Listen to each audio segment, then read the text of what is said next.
Well, good morning. As we're sitting here at LTV on this beautiful morning, Friday morning, I gotta get used to the idea that it's actually August 2nd, year 2024. Here with the Hello Hello Show, my name is Haim Mizrahi, continuing with the tradition of public access and the tradition of the Hello Hello Show that's been on the air since 1984, actually 1980. Of course, not to fail to mention the contribution by Fraser Dougherty, Francis Ann, and of course the likes of you out there, and make it your business to enhance and fortify the concept of public access as it should be, and as we know very clearly that indeed you are engaged in order to influence and to contribute on your own behalf. Steve Romm is here with us this morning. So I was mentioned, well, okay, if you don't know who Steve Romm is, then we have a problem. Steve Romm is a sensitive, capable, intelligent, Kind, knowledgeable, kind when he wants to be kind. And selectively kind. okay, now he's going to tell me how I should rave about him. Um, Talented, experienced, thoughtful, selfless, yeah. And above all, a decent human being, a good friend, and I can only be thankful for having him on my side for the last 2 decades. But we were saying right before I first of all, I'm happy to have you here uh, about the your reaction to something, and that's how it was for the 20, 30 years that we know each other. At least since Right. I started painting, you say something at the beginning, you weren't aware that I'm actually really listening, and next time you see me, you used to say, "Oh, I realized that you listened to what I was No, I saying." knew you were listening. Nobody went, but anyway, when you see the results, you say, I, "Oh, I guess you did something. You but it's did do only something taken wrong." since 1984. Thank you. That you didn't paraphrase. I It's mean, okay. Just but it's okay. rub it in. No, It's no, okay. it's not rubbing No, it in. It's a compliment yeah, I know. Okay. because some people starting from 1984 keep going and never get to any place. It's a journey that's basically a one-way journey. You've had a journey where in increments from 1984, and I don't know what you were doing before then, but when I saw your work and when you and I first started becoming friends, and I don't know if I can even use that word friends, does it apply to us? Is yeah. Well, we're very good We're friends. very good friends. See, that's the proper term. Yes. But I've seen your work change drastically over the years, and you know how I think about artwork.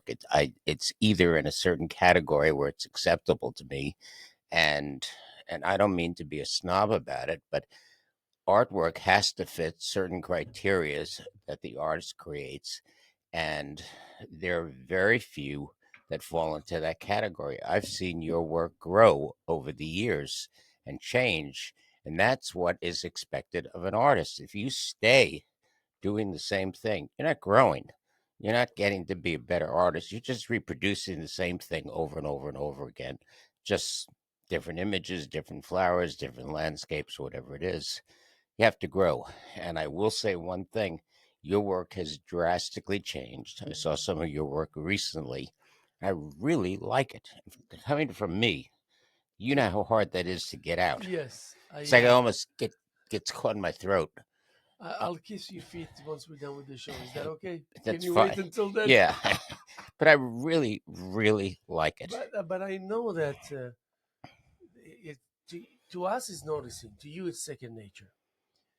So that means I did not adapt yet to a fully blown realization that is constant, about myself, about my growth, and for that sake, about other people's that are close to me growth. Um, I whenever I give you a hard time about you not painting and all this, because it comes from a source that's really know what we're missing out on by you not being. Well, of course, I mean we're not 20 anymore, 30, Right. but still, uh, I always wish that you could have interpreted that complexity of the past because you were young. It wasn't an issue into the fact that you that many decades later actually compatible because you made the changes so you can still produce a decent amount of paintings without exhausting yourself or killing yourself for that sake. um, but just as much as you taught me so much about the process and about art period, I always felt like I can teach you something when it comes to I don't know. Many of the things that I do when I paint paintings, I adapt a lot of my experience from house painting, not the painting itself, but the disciplines and the work ethics. So it's like, what's the difference? Tell me, what's the difference if you stand in front of the canvas and you have a level of conviction that is 98, and you're going to stay through the duration, and you don't look at the watch to say how long is left or how long you're going to be Where's the here. watch? Correct. But the thing is, we can do it now and then. How are we maintaining that tight fit that it will just work for us, that we don't have to replenish or to reconfigure every time we pick up again? You know, I know that you, and it's part of our friendship, is you bug me, go in the studio and go in and paint, do something, just don't sit by and let time go by.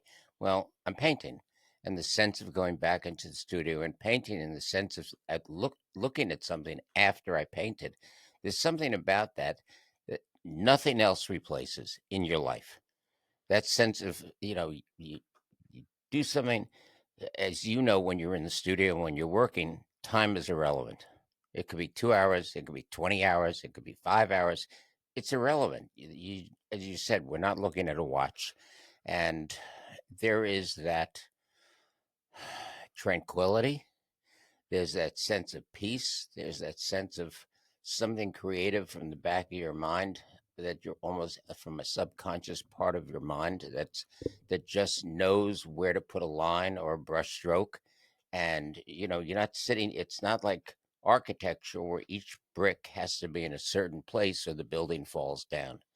When you're and In a sense, it is like that. Each brushstroke, each line, each object in the painting goes with every other one. And if it doesn't go, then it stands out as being not quite right. So is it an avalanche of whatever, when you face an experience, or experience a reality where uh, you're in front of the canvas and there's an avalanche of information, an avalanche of positive vibes coming towards you. So is it coherently that we are aware of what it is that we're going to welcome and what it is that we're going to put on hold?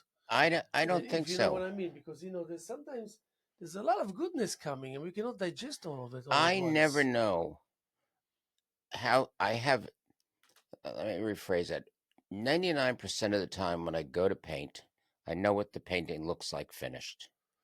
That's not So such a good place to be. it's for me, it's great because I wake up, the big painting with the blimp Yeah. that's rolled up.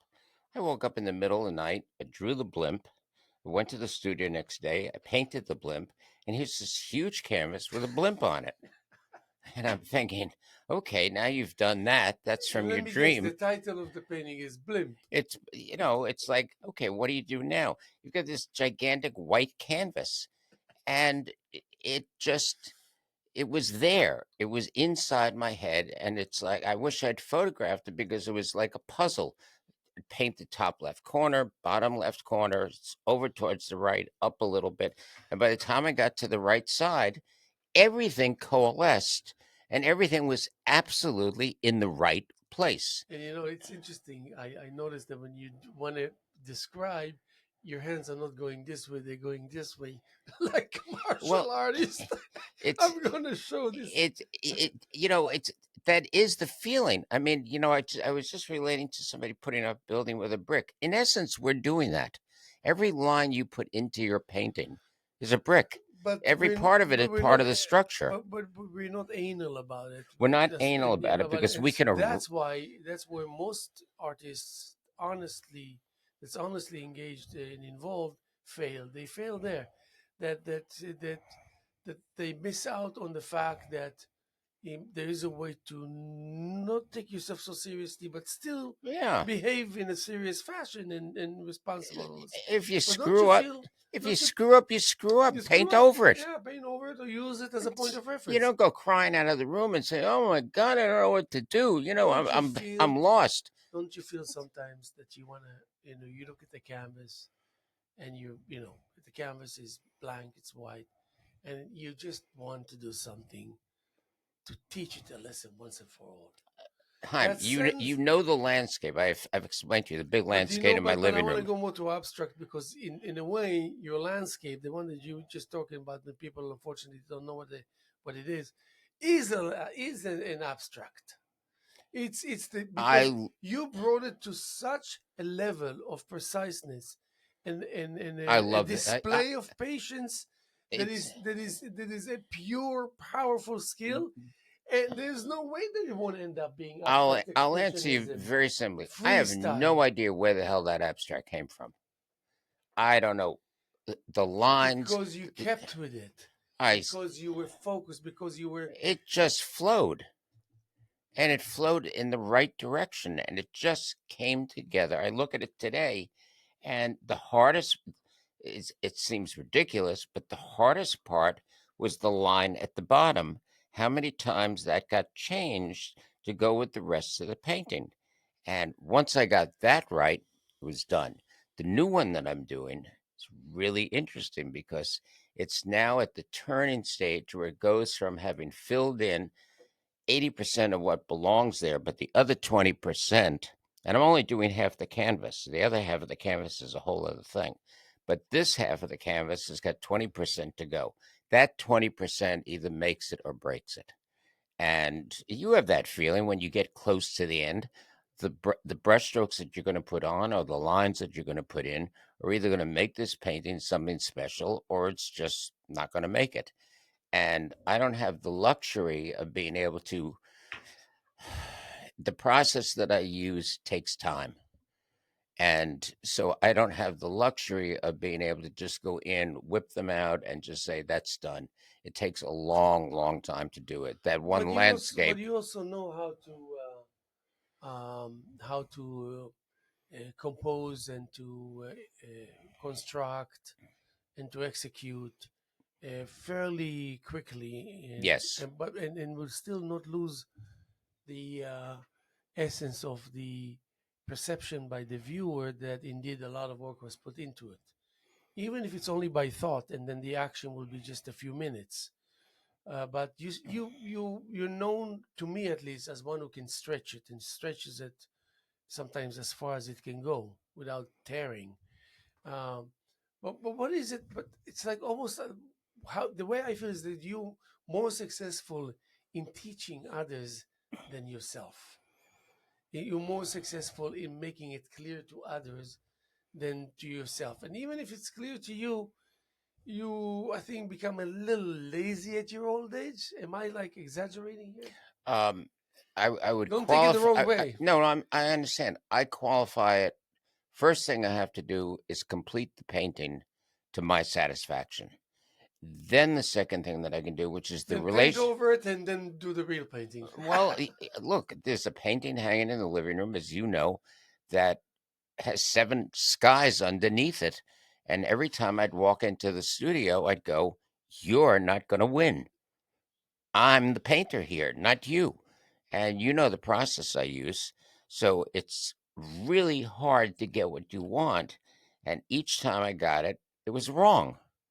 And I finally said, okay, now we're going to do it. We're going to do it the way I want to do it, not the way you want to do it. And I got it. But it took an immense amount of time to get there, which is okay because that's part of my learning process also. You just don't sit down, whip out a painting the first time with every brushstroke being exactly the way it is and leave it where it is and say, that looks great. I'm just going to leave that right there. There's change, there's progress, there's going backwards, there's changing things. Um, But the way, what is the leeway that can make it clear to us that it's possible to change? Because most of change, even when change is there and you feel it and you notice it, doesn't bring change really. and, Because you don't just do the copy paste, you know. I wish sometimes it is possible, but usually it's not copy paste. You have to digest it. You have to realize the nuance. You have to notice the new relationship between that which exists and the change that is introducing itself. There's so many aspects to it that but by the that's all for you, the viewer. When you finish your work of art, it could be sculpture, whatever it is. Since I grew up as a sculptor and then went to painting. What the viewer sees is not your effort that went into it. They may think that there's a huge effort that went into it, but they don't see the changes and the different things that went into it, or repainted or whatever it was. Do They you see the think final painting. do you think Picasso gave a damn about what people think about him? I don't give a damn. No, no, no. I didn't I say. don't think Picasso Wait a did second. either. Don't go so fast. Wait, wait. I didn't mean it this way. I wanted to say something else. Do you think Picasso cares if we were to be living in his era and we were like, do you think he would be caring about what Steve and Haim are thinking No, about? I think he's only Because caring about what he's doing. what's that? I think he's only caring about what he's doing. I would even say that that is not what's taking place. The person is um, uh,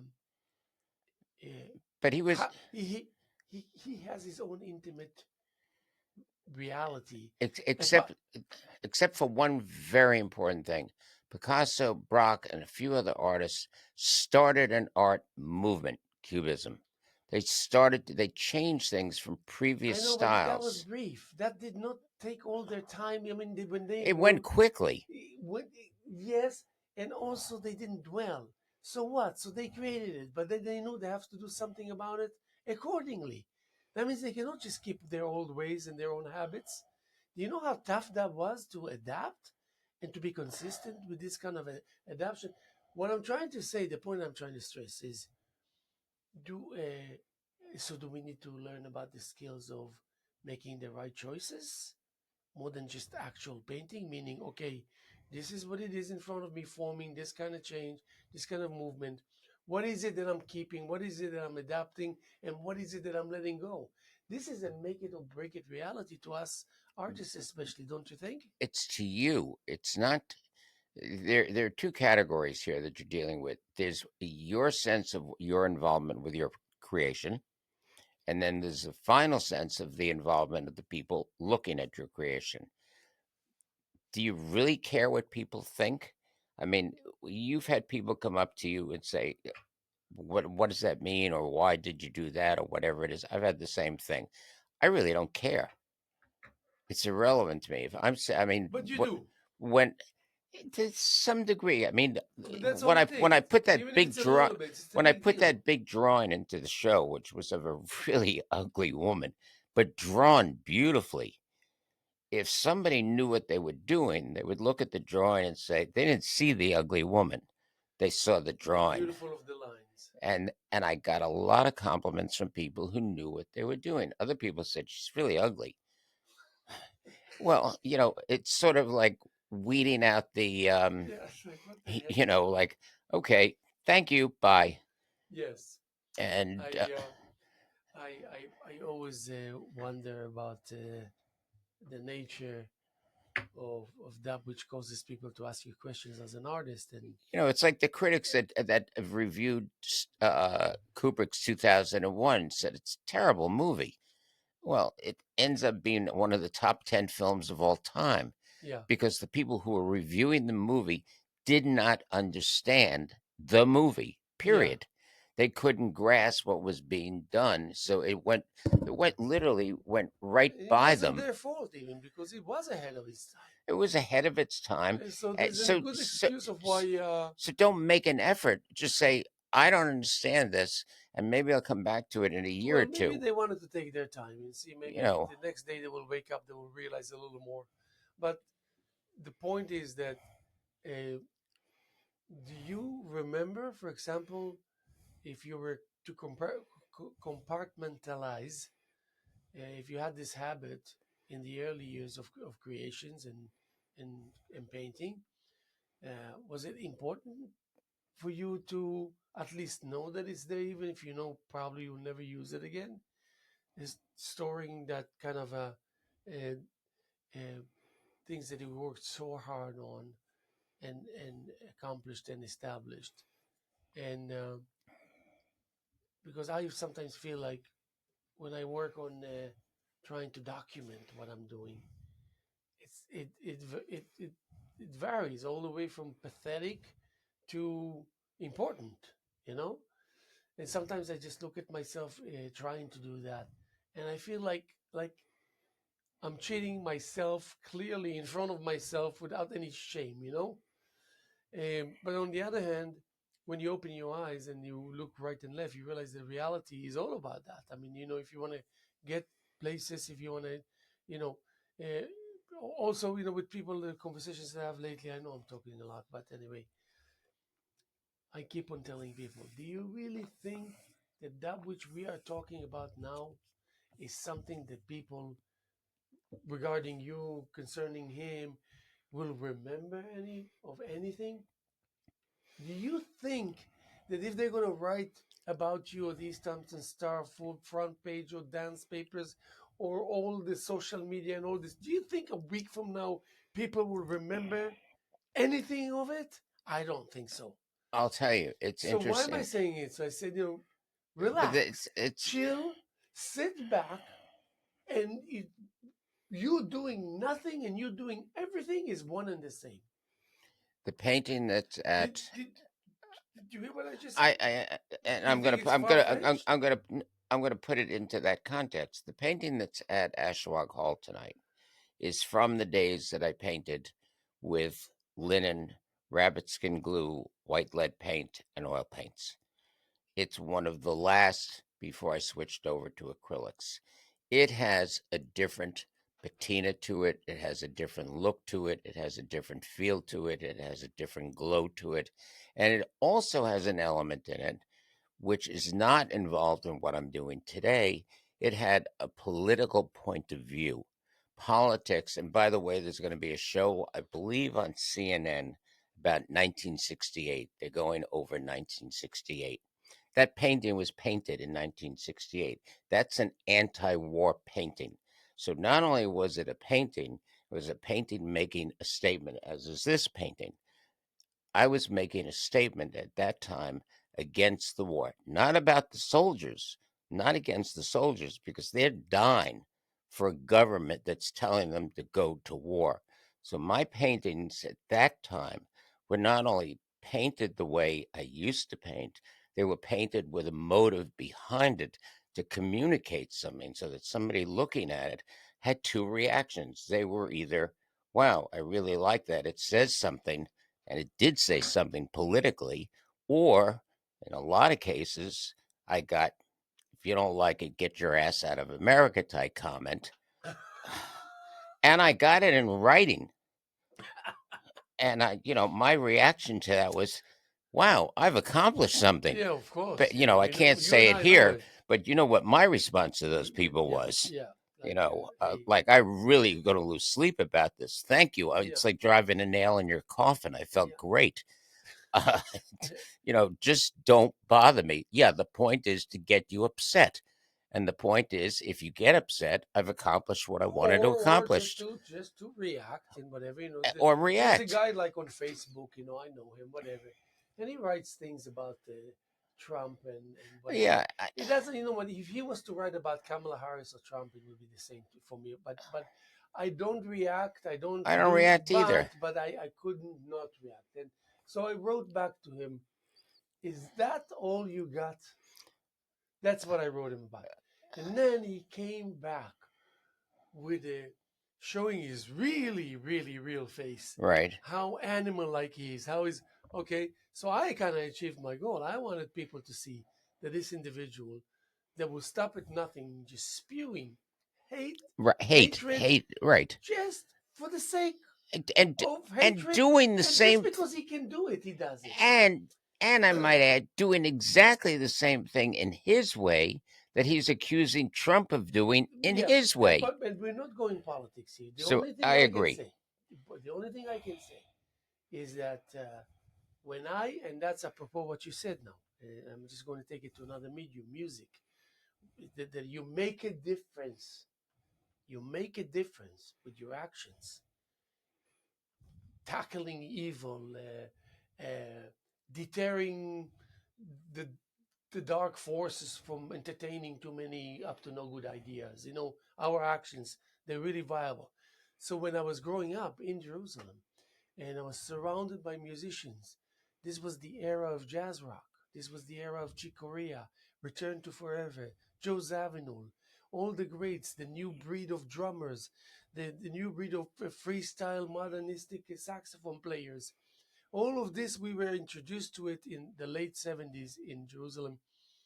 And we formed a group that was just as zealous as those individuals rehearsing and practicing in New York City. That's 79, 78. And I remember that I was so together with the group, so together in that level of conviction of we know what we're doing and all this. But for me, suddenly, I came to a dead stop, and then I realized, I'm sorry, I cannot continue like that because I realized I don't really have what it takes. I have a goodwill, I have energy, but they have something that I don't have, and that little tiny thing is making it possible for them. It's making it possible for me, but it's too torturous. I gotta stop it. Uh, What do I mean by saying it? Actually, then I knew that if I want to make a difference, apropos what you were mentioning, if I want to leave an impact, I have to lend myself to the new concept that in this territory of that new concept, I really say what I have to say, what I want to say effectively, and eventually it will find its destination. I'll sum it up differently. What I saw in you was the potential, which I see in myself. What I saw in you, as compared to a lot of other people that I know, was the ability to change. Not only the ability to change, but the willingness to change. And the willingness to say, yeah, I really like what I did, but I'm done with that. I'm going to now try something different. And each time you approach the canvas, sometimes it would take you, because you're prolific, it would take you 10 or 20 canvases before all of a Can you sudden, say that again, 10 or 20 please? canvases just before to, you would go, you know what? just to, I'm not going to paint all the lines this way. I'm going to take the lines out altogether and try something different. So your 10 or 20 is the same amount of time it takes me to yeah, paint one, that. if at all one. Okay. You Yes. know, but that's okay. Time is not the important thing. What's important is the process and the growth from A to B, from B to C, and that you keep moving. When you look at artwork and you go into a gallery, or you look at an artist that you know and you see that they're doing the same thing this year that they did 10 years ago or 20 years ago or 30 years ago, and the only thing that's changed is the subject. They're not doing a dog, they're doing a cat, making it real Yeah, simplistic. But the painting process is identical. yeah. Nothing's changed. And the subject matter and Don't everything. show me Yeah, that. You yeah. haven't grown. You're not an artist. You're a Well, copyist. I don't know if you can say to someone you're not an artist. You can say, "Hey, you can do better." You can't say to them you can do better, because it's a self discovery. Nobody's standing Yeah, over but you when you're sometimes you need. But painting. when you said your first recommendation 25 years ago to me when I was just starting, uh, that's all I needed because it was in a timely fashion, and it was delivered to me by you that I thought I looked up to you because But obviously. you, unlike a lot of other people, you listened. I wasn't there to be your mentor or your teacher or But you were, whatever, but you were. but in a certain subtle way, only because there were two things involved. I liked who you were, you liked who I am. We communicated very well, and I saw the potential for you to change. If I didn't see the potential for you to change, I wouldn't waste my time. There's certain other people here that I wouldn't go up to and say, if you just changed, because Yes, they would go, replace your thumb. you know, Give and it I your and thumb. I'd say, Oh, I'm going. if you do this to this, Yes, it's going to change or this, everything. And they're too. going to go, no, I want it just like that, Yeah, I don't know. Yeah, hide the thumb. and it's like, why bother? Yeah, Why bother? but again, the thing is that I want to take you back to that decision making process. But on the other hand, I didn't want to stop doing what I'm doing. I love too much music, so that means change. Music's But critical wait, to me. but the thing is, the music. When I suddenly realized I cannot do it anymore. I thought at first that I won't be able to do it at all if I decide to, okay, I'm done. I didn't understand that there is some other form, other shape, other becoming that I can still be the drummer that I am, but engaging into a whole different journey. And then I don't know, I don't even remember how it happened that I understood. It took me a little while. And when I look back, I realized I said, oh, I was so fortunate that I didn't dwell for years. It could have been so easily that I would find myself in the zone of change itself without changing for the longest time possible. But what I realized is I'm going to introduce the familiar me to and lend it to the process. There is no better or greater recipe for success and for triumphing than that. And I tested it, and every time I tested it over and over and over again, it never failed, not even once out of 100. It always worked. Sometimes more or less, but it worked. It never failed. So what does that tell us? That tells us that actually we prove to ourselves that we are right when we think you go to your studio just as the greats did. You know what? The greatest of all the greats still nevertheless had to go to the studio, go to the place where they Right. need to paint. They couldn't just sit in nature and start imagining their painting. They needed to be where they needed to be. So it doesn't matter what you do, there's certain thing you cannot bypass. You have to have the canvas. You have to have the tools. Right. It's not like Right. you started just because you're great, you don't need that anymore. It's trivial. The So reason I brought this in, and the reason the one is that's at I'm Ashwag going to just Hall. say a few sentences and I'll let you pick up. For me, just like Fraser Dougherty, God bless his soul, great man, founder of LTV, and second to none, told me, as far as I'm concerned, if you say, I came to LTV this morning and I put the key in and I turned the key to unlock and I did unlock, you don't even have to open the door. You can lock and go home I have a question for you. A because you really, already accomplished what you came out and what you set out to accomplish that day. I Even if you want to enter, or and even if you want to do your show. I have a really important question for you, and it applies to me also. What would you have done in life if you hadn't painted? How would you feel as a person if you didn't have that ability to paint? Maybe I would have never known that what I'm missing out on so much. For me, now, for me, it started when I was 6. But And remember, I had poetry and I had music that filled my life. that's very important because it's still in the creative process. And I have volumes of poetry at home, books and books and books of poetry that I wrote. I forgot to tell you to bring it. Remember we Yeah. talked about it? We I need to mean, go have this session. I have tons of it. Okay, I So have something so for you to read. your creative process. Well, I turned on my phone the other day, and just after I hung up from you, I turned on my phone, and there's a poem by Haim. And I said to Lenore, I said, Wait, "You see how the world works?" I talking to Haim. I turn on my phone, and there's one of Haim's incoherent poems. why incoherent? That was actually good. I always like your Yeah, poetry. but this one was like, So uh, before you read the poem, no, I'm not reading let me anything. just finish the Don't thought worry. process. Rest it. Don't worry. I'm with you. I'm not going to torture you. Listen, let me I read the can't poem. I can't imagine because it was in my DNA that I was going to be an artist. When I was, you know the story. I don't have to go through the whole thing. When I walked into Eileen, and that's why I brought this painting. When I walked into the Eileen Kulik Gallery in Roslyn, I brought her these. I brought her 3 paintings that were surrealistic like this. And she looked at them and she said, "You really know how to paint. These are beautiful, but I can't sell surrealism." She gave me a book and she said, "If you can do these, bring it back." And those were the primitives that I started doing.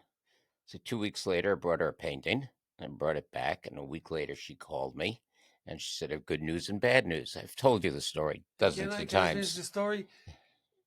So what's the good news? I sold you painting. Right. What's the bad news?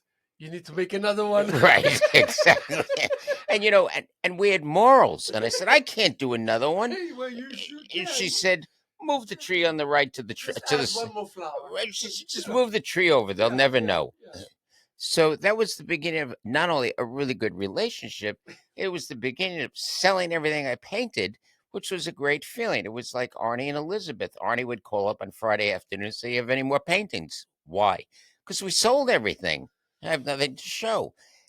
Those were, compared to today, those were great days. So this is the painting. This is one of three paintings that I did, and then I have another whole slew at home, which I'll show you when you come over, that I did.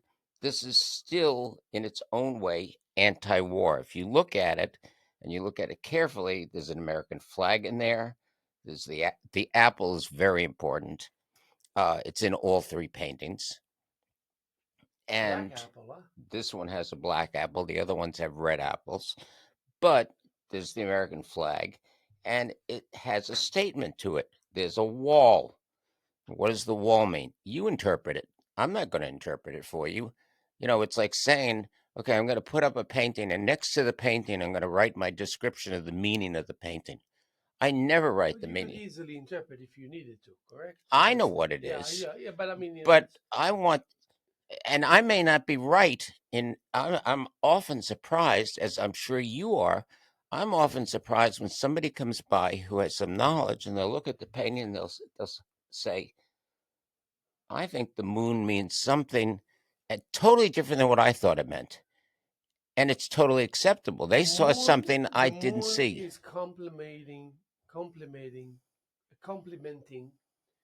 the somberness of the apple and those few black bricks there. What they do is they're telling you that they keep enough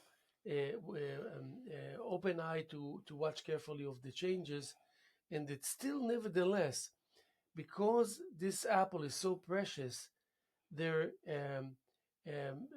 disguising it with the color black because people it It's will also it will not, transparent. yeah, but it will not appeal to people. Most likely people will not try and grab it and eat it because it's not, doesn't look appetizing, but because it's rare, it is in disguise, and then you would like to consume it yourself as the artist, and that's why you're leaving it as a mystery. The painting, my interpretation of the painting, that if somebody said, what does it mean to you? What is the most important thing you think in this painting? I already know. What do you think I think that is the most important thing? I don't know, because everybody sees something different. The stars. It's Do you know what the stars are? Yeah, of course I They're know. part of the American flag. Of course, but you make it out to be as if it's not. Right. You know what I mean? Exactly. Yeah, yeah, yeah, yeah. Unless So for somebody looks me, carefully, you for don't see the stripes, the stars and stripes. you make it that when you look at the stars, that it's actually here. Why don't you hold it? As when we're talking, nobody knows what we're talking about even. Why don't you eat some sand now? Wait, let me see. Here we go. Okay, so the stars. What happened is that when you make it out to be that when you focus on the stars, you don't see the flag, and when you ignore the stars, you see nothing but the flag. And then you see you do that. The brick wall is almost like a complementary to the flag. You know that It's it's complimentary, and it's missing bricks. it's missing bricks, correct? But it's not missing bricks because it's so dark, those black, that it makes it look like as if it does. It's a sturdy wall to equal the sturdiness of our flag.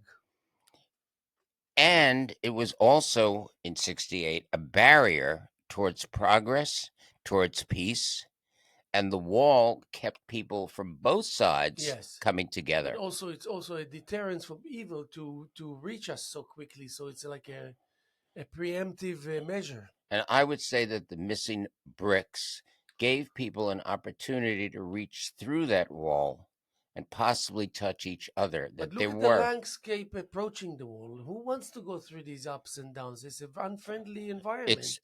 Even though it looks very appealing because of the it's color, not. it's not. It's It's not. thorny, it's buggy, it's dangerous even.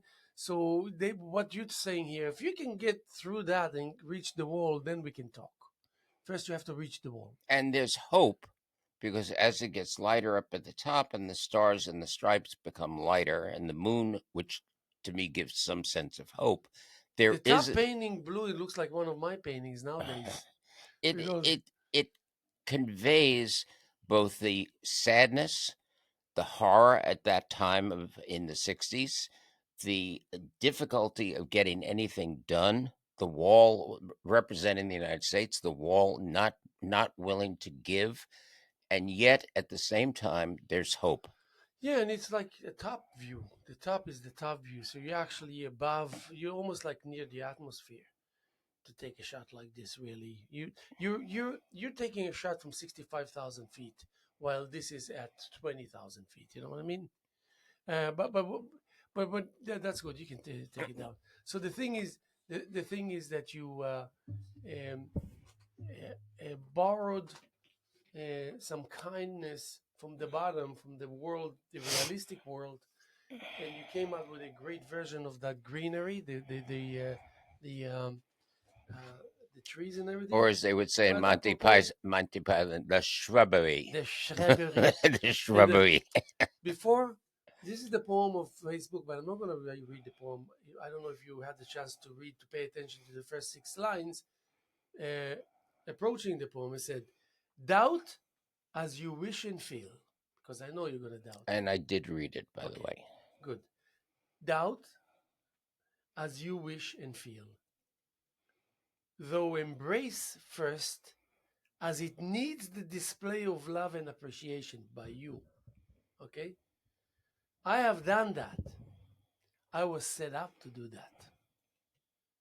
It's your turn now to be impressed, for whatever that means. You know? So I thought if I wrote that, you don't even really need to read the poem. Can I add a line? Who am I to stop you? It is read the last part about the impressed. It's your turn now to be impressed, And it is now your turn to impress me. to impress me. Okay? Throw it back at them because everything we do, everything you do and Yeah, I but do, I did already. If I say it's your turn now, that means the ball is in your court. which is what when we put something up on a wall, when you write something, you're putting it out there for somebody to read, for somebody to see, and it does go into their court because if it didn't, you'd cover it with a black cloth and you'd say, "Screw you, I don't want you to see it." Or you wouldn't take it to the show in the first place, or you wouldn't publish it. But you know what? This is like almost like It's a an challenge. end of life statements that are taking place long before you even contemplate that your time has come. We're all facing that. Yeah, I know, but Some sooner than others. we're not all thinking that we have a great subject for a painting or writing a poem on the account of this realization. People feel this way, of course, but what are Look, they doing about it? That's a different story. I'm dealing with several friends who are facing end of life, imminent. Look, that's apropos you. When it's your time to return to action, I mentioned that your uh, your silhouette demands a new dance, a unique dance. Isn't it a great I image? like that. Yeah, you And do. you know, But I would let me love to fix my I hair. would love to sit down with you. Yeah, in 1984 you had a lot more of it. Yes, what do you mean I did? In 1980 Last year I had more of it. It It's was true. 1984. I would love to sit down with you when you're writing your poem because if you use that last line, read that again about the Um, dance part. yeah, I said when when it's your moment to return to action, your silhouette demands a unique dance. I want to make your feet move my way. Good. A cross pollination of layers essential for growth, And on the surface, it looks like one plane, but it reflects another. yet burdening your essence to its limits. And stretching your thoughts as far as can be. You, the fortunate one, grieve by the very nature of your transformation. And how unfortunate that grieving is part of your life. And um, grieve by the very nature of your transformation, becoming the very power you seek to wield. And at the same time you wield your power, you are powerless. Prematurely, like a smoke detector sounding its warning before the jury. Silence, silence, silence. Even in isolation, you are urged to reach out without the usual rituals. I feel pressured by the crowds that surround me. Your inner alert system gathers courage in the depth of darkness. There is a deadness in my soul because of the darkness that surrounds me, and that what surrounds It's me. amazing you say surrounding. The next word is surrounded still by the dignity of a warrior. Isn't it a great sentence? It's a great sentence, and I would say the warrior who has lost his or her dignity now sobs with tears of both joy and pain. Great, because I say this warrior whose ventures carry him beyond the horizon. Uh, well done, larger than life as you are. And I would end it with saying, and my soul, so tiny, so minute, still radiates a glow that cannot be put out. Good. And I said, well done, larger than life as you are, and always have been, have been. A subtle nod to your journey. And may your journey both NOD. and may your journey both go forward, backward, and in circles and end up where you want it to be.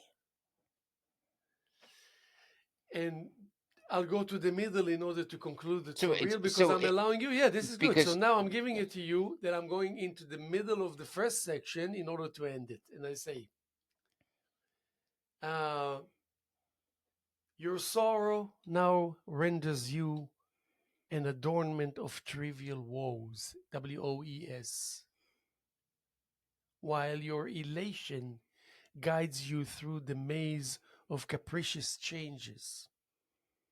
the changes which somehow grab the empathy, the pain, the sadness of those about you are all bundled together and placed neatly in a small box. Now, uh,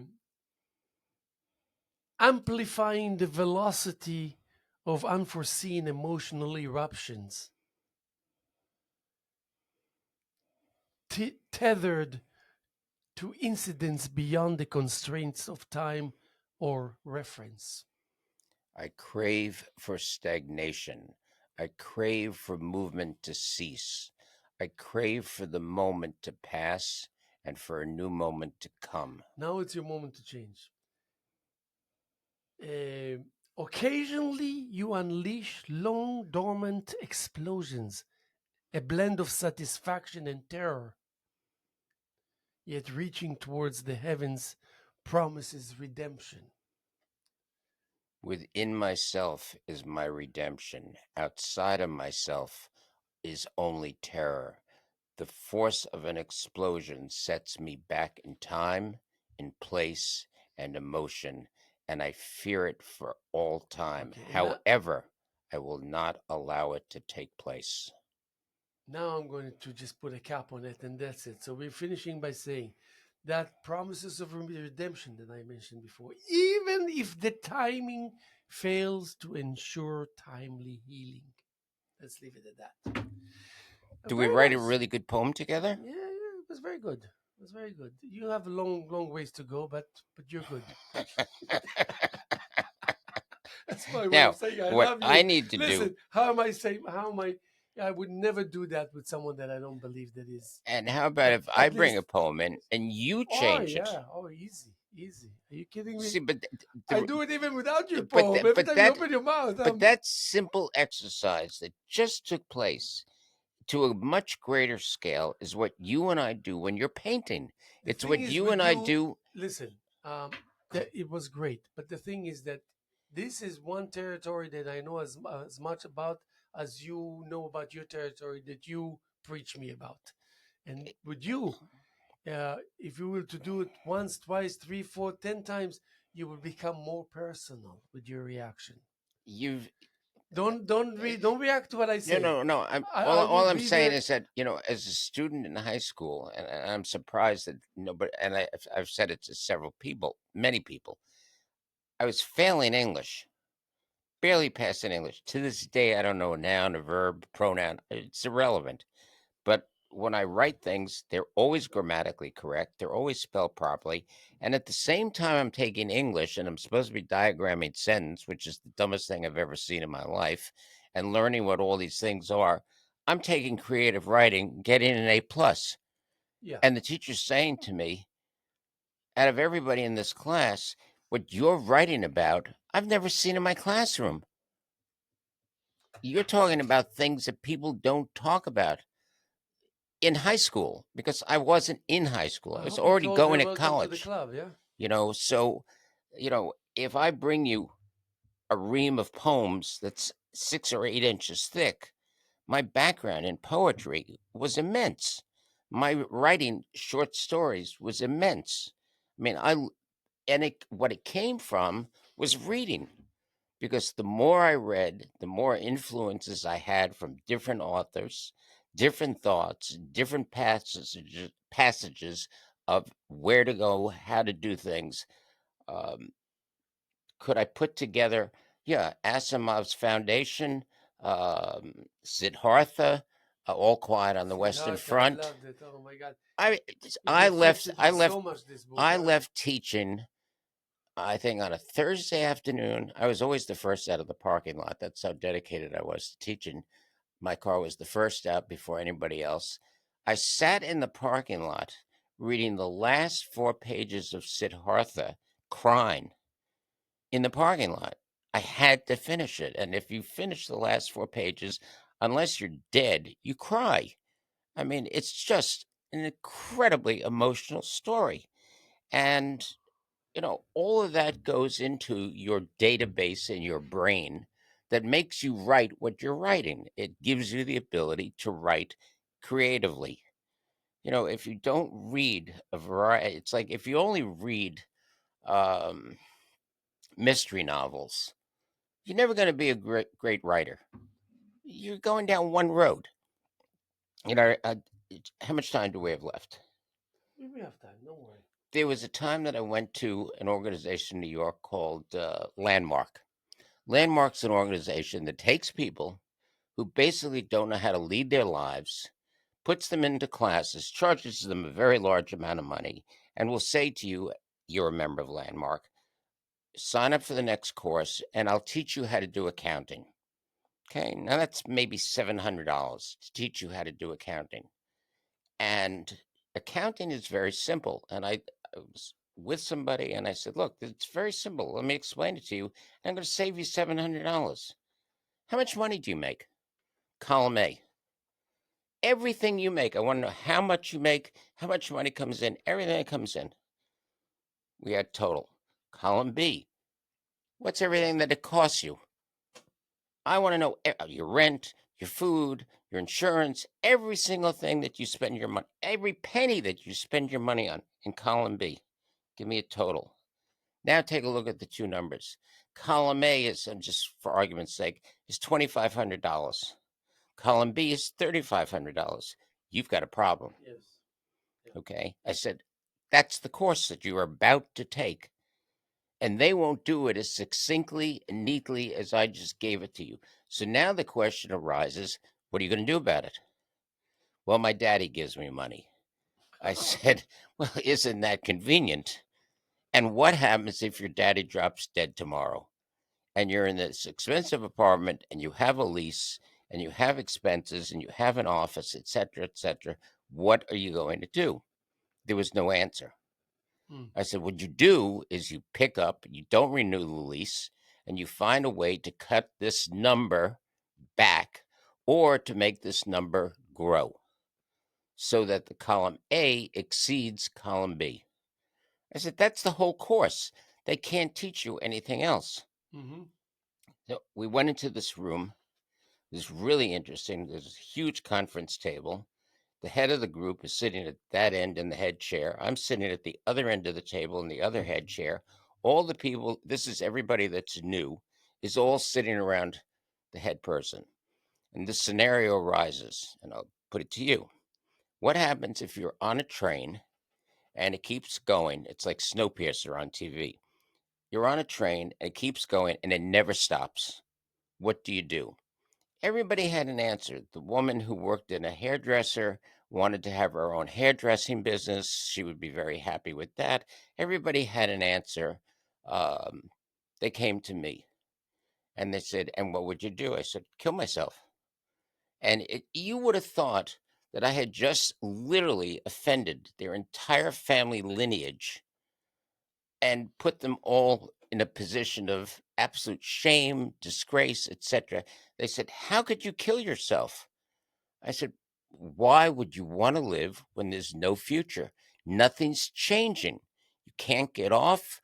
You can't do anything that's different in what I want to do in my life. I can't accomplish it if I'm just stuck on a basically it's like being a mouse in a wheel." Mhm. And they couldn't handle it. So what happens afterwards? The meeting's over. The director of the meeting comes up to me. "We'd like you to lecture at the group. You can pass, you don't have to take any of the courses. You already know what you're doing. You fit into this group perfectly. You can teach these people what to do." I said, "I wouldn't be part of this group if you paid me $100,000 a week." I said, "All you do is scam these people, take advantage of these people. They don't know what they're doing, and you're not teaching them what to do. All they need is a friend to sit down with them and show them what to do and not charge them for what they're doing." And you're not doing that. You're just taking advantage of people. So in the art world, in your world, in my world, we paint because there's something deep inside of us that says we have to. Yeah. We have no choice. And also, we know the extent of its the influence that it has on and the effect that it has on On the world on the world, and enhancing and and improving in the your world. chances of survival. It's Right. also I can't coherence, imagine. preserving coherence, baby. Yeah, I can't imagine doing anything else. I think of how fortunate I was to make that decision to leave teaching, take that gamble of total failure. I could have been out on the street and go into the art business where I literally threw myself into it 100% and kept painting and kept doing photography all during that time. In fact, the work got better and better and better, and I ended up having a really great business based on art. It was the Good. right decision. And I was a witness to that. Anyway, let me just say we're almost done. We got 2 more minutes to go. Um, we're going to be here tomorrow as much as we were here yesterday and as much as we're here this morning, August 2nd, year 2024. And this is the last, 4 weeks about of summer here. So enjoy and be patient and take it easy. Of course, want to mention about the Printaganza and the bidding online and the fundraising here for LTV with different activities through the weekend, Saturday and Sunday. Um, Ashwell call uh, tonight. and yes, Ashwa Hall with the invitational 5 to 7 today, Friday, and then we have upcoming show with a duet Victor Kerpel and Fanyu Lin. Fantastic artists, so not to be missed.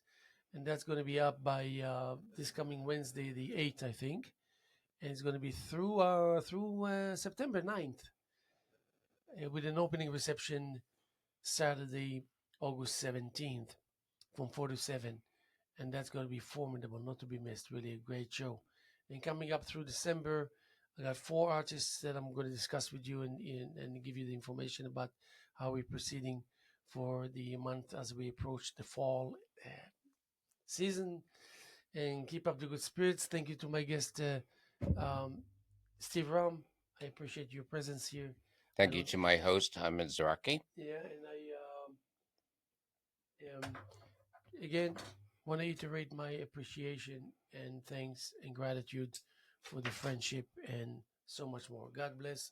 Keep up the good spirits. We'll be here um, soon, I guess. Yes.